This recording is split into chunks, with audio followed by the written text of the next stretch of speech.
Ladies and gentlemen, welcome to another episode of our biblical discussion series.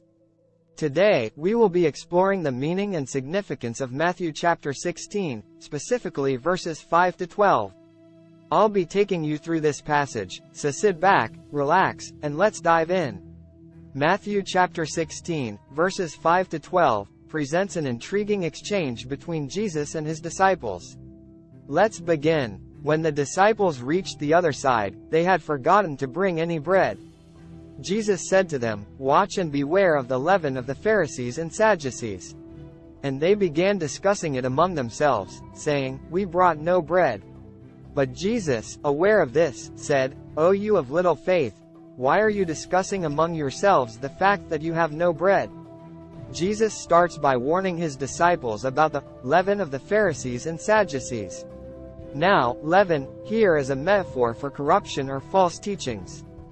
Jesus is cautioning them to be wary of the influence of these religious leaders, known for their legalistic interpretations and hypocrisy. He wants his disciples to discern the true essence of faith and not be deceived by outward appearances or the legalistic approach of the Pharisees and Sadducees. Interestingly, the disciples misunderstand Jesus' warning and think he is speaking about literal bread. They start discussing among themselves, saying they forgot to bring bread on their journey.